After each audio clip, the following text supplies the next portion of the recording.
Hey y'all, it's Megan again. Hope everybody's doing good. Welcome back. Just got back from the beach. Had tomatoes running out my ears when I come back. Best thing to do when you have a ton of tomatoes is either can them, check out that video, make tomato juice, or make spaghetti sauce. So today we're going to be making some spaghetti sauce. I call it spaghetti sauce, but you can use it as pizza sauce, spaghetti sauce, you know, anything like that you can put in soups. Got a real good flavor. So today I'm going to show you how to do that with nothing but stuff from the garden, no tomato paste, nothing like that. So first thing you're going to want to do, put you some water in a pretty deep pot. If you've seen my canning tomato video, this is kind of the same process that we're going to do here. So you're going to want to get you a tomato. Look at that pretty thing. It's about too pretty to can, but I have so many right now, I'm scared they won't last to the weekend for me to get rid of. So I will have more for anybody that shops with me on the weekends. We're just going to cut the core out of this. I just go around kind of like in a circle. If you don't get it all out, don't panic, it's fine. Just gonna pop that out, put this in our pot of water. The water is boiling, so you want to let that set for at least a couple minutes until your skin starts getting wrinkly. Then you're gonna want to transfer it over to some cold water. I'm gonna show you here what I mean by wrinkly. Alright, see there? That's what you want the skin of the tomato to look like when you get it out of the pot. And then, watch this, y'all. It just pulls off. So you just want to go ahead and core and peel your tomatoes. Now, I am going to tell you, whenever you set aside a day to make sauce like this, go ahead and give yourself all day, because we're going to have to let this cook down and get good and thick since we are not adding tomato paste. We're going to let it thicken up itself. Also, I don't use canning tomatoes like Romas or whatever. I just use whatever I have. So, you know, it does take my sauce a little longer to get thicker, but, you know, don't get too caught up on what kind of tomatoes you have. So, I'm going to go ahead and get these cored and peeled, and we're going to get them in our food processor.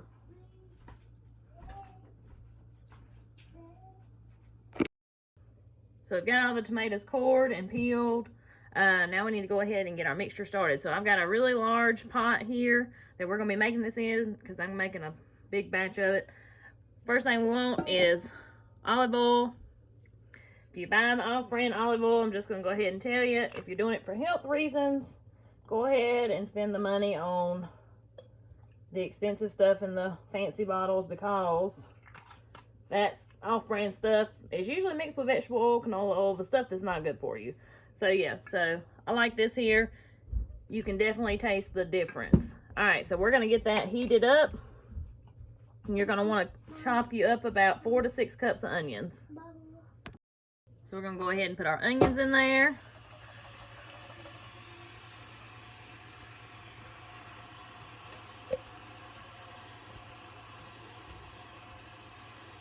Alright, then you want to mince up about roughly 8 to 12 cloves of garlic.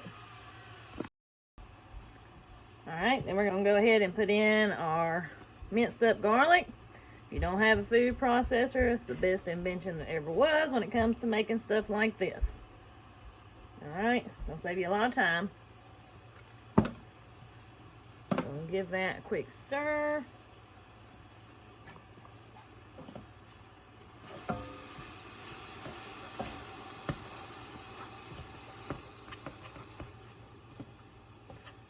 Now we're going to chop us up a couple of green peppers and a couple of jalapeños.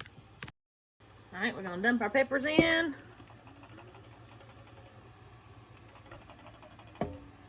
This is a step you can omit if you don't want peppers in your sauce. I like the taste of it.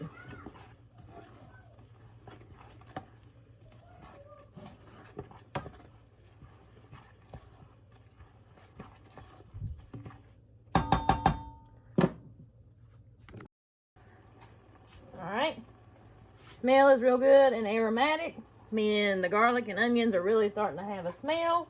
So now it's time to pour in our tomatoes. After I peeled them, I chopped them up in my food processor How much you chop them up is up to you. I don't worry about the seeds. Just for health reasons, you have to have the seeds out. Then you're going to have to strain it. I don't worry about it. I don't have time for all that. Y'all know how that goes. Ooh, it looks good.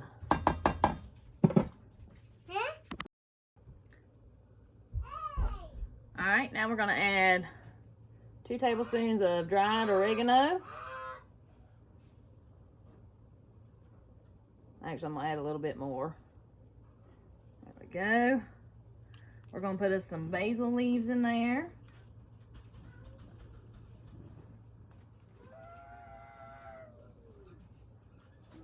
These are fresh leaves from my little herb garden. My oregano did not fare so well, so I had to use the grocery store stuff, unfortunately.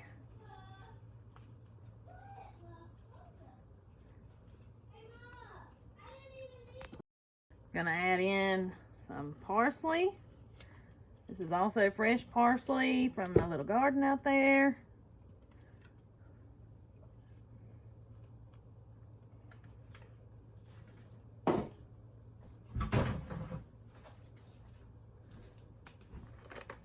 Gonna add about 1/2 cup of sugar.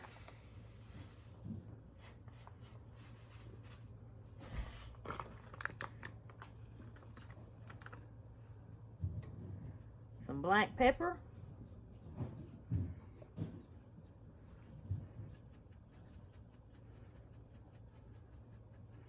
This is a lot of sauce, so we need a lot of seasoning.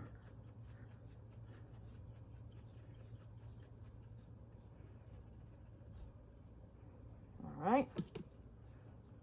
Gonna give that a good stir.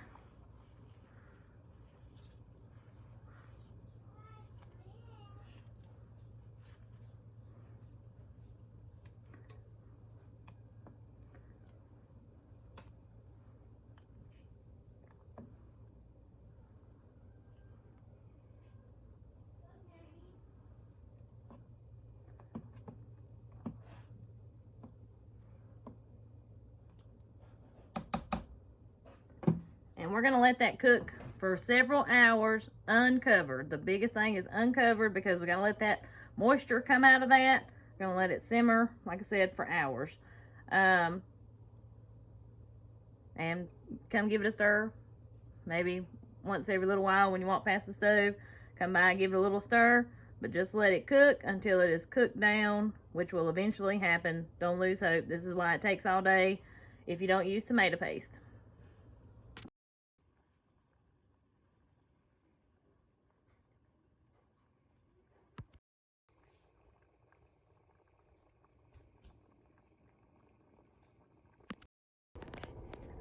My sauce has simmered for approximately 3 hours. See how good and thick that is? That's about the consistency to our liking. The longer you cook it, the thicker it will get.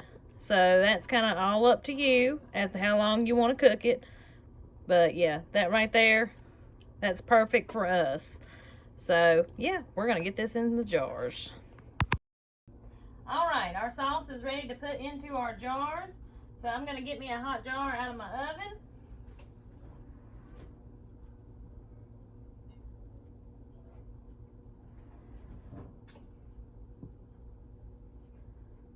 Before we add any of our sauce, we want to add some citric acid, or you can add lemon juice. I have people ask, why do you have to do that since tomatoes are so acidic? Well, the acidity of tomatoes does depend on the soil they're grown in, type of tomatoes they are, so on and so forth. So to be on the safe side, to make sure we do have enough acid to make it safe for canning, we'll just add a little bit. And it doesn't affect the flavor. It also keeps your sauce a pretty red color.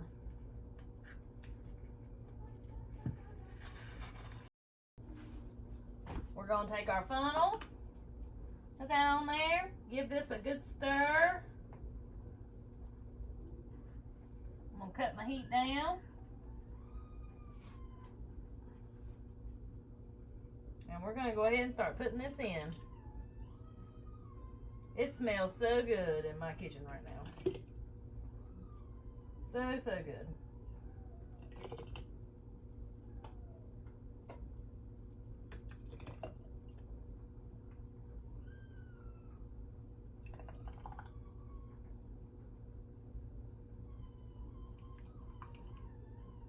You want to fill it up as close to the top as you can.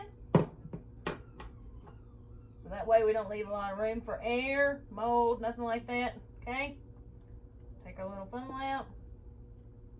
That's pretty daggone hot. Hold on.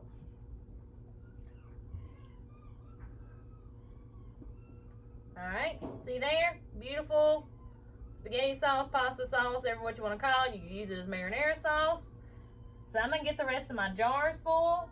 We'll get these in the water bath canner and I'll show you the finished product. Alright y'all, here's my finished product. I water bathed it for 45 minutes. You can either do a hot water bath or you can put it in your pressure canner. If I did it in the pressure canner, I do it under about 10 pounds of pressure for 10 minutes. That's usually the way I do my canned tomatoes. But yeah, I just went ahead and water bathed these and did it for 45 minutes. So after they set and get good and cool for 24 hours, we'll remove the rings and they'll be ready to put up for storage. And I've never had spaghetti sauce last me a full year. I just never seem to make enough to get me through a full year, but it should be good for up to a year. As long as your jar is sealed, it looks all right, smells all right, then you should be good to go. So I want to show y'all here. Let's see if I can get a little closer. So it's pretty thick, still got a little liquid in it, which is what I wanted. Yeah, I have to excuse my kids. They are having a ball. But yeah, so ended up, it simmered. I think I already told y'all this, but I think it simmered about 3 hours before it got to the consistency that I wanted. So yeah, that's all it is to that. And I appreciate y'all watching. And remember to watch more videos. I will try to put a playlist up in the top as soon as I can. Don't forget my cookbook, True Grit Southern Cooking and Canning. You can find it on Amazon. I've got several different recipes in there, and I'll put this recipe down in the description. So, anyways, I'll talk to y'all next time.